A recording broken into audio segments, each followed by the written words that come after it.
Hi everyone. No matter what method or methods of data collection you decide to use in your research study, the collection of research data needs to be rigorous.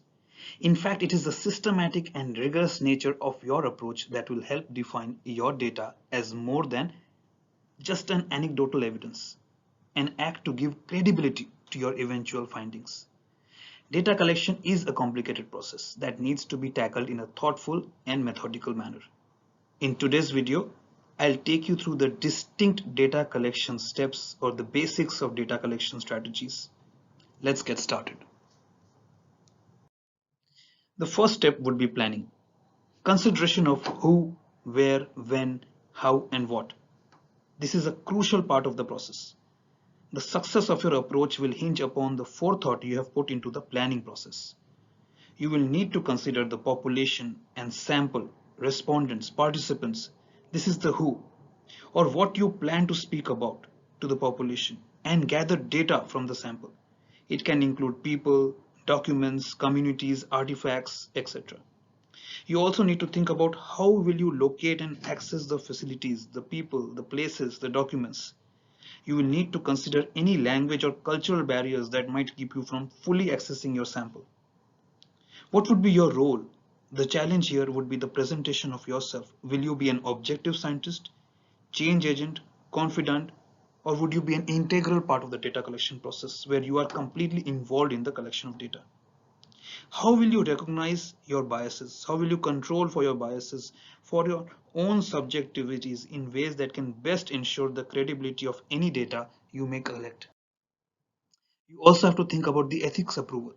This will involve considering any ethical dilemma inherent in your project and ask if you have sought and received the ethics approval. Think about the methods. This will involve thoughtfully considering potential methods of data collection and analysis. It will also involve conducting an inventory of the skills and the resources you need to carry out your project. If you don't have the skills, then you will need to develop it. Or can you outsource some of these skills? Then think about the data, which will mean knowing exactly what is it you are looking for or trying to find. You will also need to consider if the shape and form of the data you will collect will be compatible with the intended mode of analysis. Think about the details, including tools, timing, location, the recording methods. What contingencies do you need to be prepared for? You need to be ready for the unexpected, the unplanned, the unfortunate. And this means having a backup plan ready to go. Step 2 will be about developing or preparing the tools. The tools you will need to develop will depend, of course, on your method. They may involve interview schedules, observation checklist, questionnaires, experimental checklist. In developing these tools, you will need to explore the existing possibilities. Have you thought out existing tools? Remember, you don't need to reinvent the wheel. If a relevant tool exists, such as maybe a questionnaire that already exists, why not adopt it, adapt it, and modify it to your own needs? Think about how you would go about preparing the data collection tools, which might involve generating questions for questionnaires and interviews, or creating checklists for observation. You will need to generate themes, work through questions categories, engage in a critical review, and offer logical and systematic presentation. What kind of data recording tools do you need to prepare? If you are considering note taking, then consider or develop a form that can aid the process. If audio or video taping, be sure to acquire and then become familiar with the equipment. Are you going to be recording it or will somebody else be recording it? These are some of the decisions you will have to make.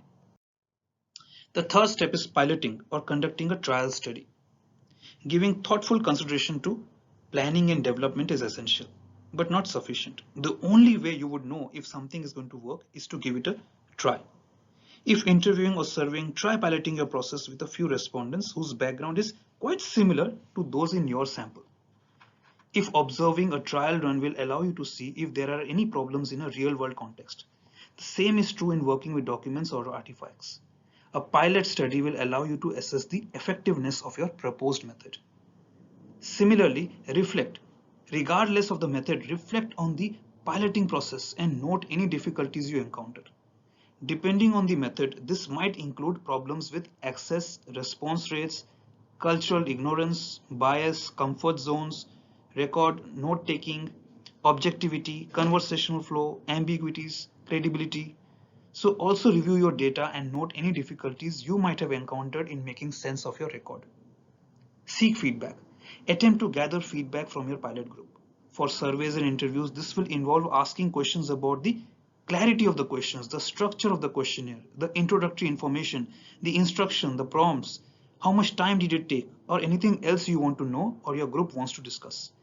In the case of observation, you can attempt to confirm your record by checking with an insider, asking another observer to compare notes, or triangulating your observational data with other data types. Think about how you would modify or refine your approach. Remember, collecting data is not a skill you're going to be born with. Review and refine until you're comfortable with the process and data collected. Make the modifications, which will be based on the feedback from your pilot study, as well as the quality of the data generated. If required, go back to the start. If the need for modification is substantial, you may need to revisit your planning, development, and piloting process. This may even involve a return to the ethics committee. It's better to identify and address the flaws in your research design before you actually start gathering the data. Then you have to implement the actual process of data collection. You should have, or now you are ready to go and collect the data. There are many researchers who would want to jump at this point without fully understanding what it is that is required. Don't take any shortcuts.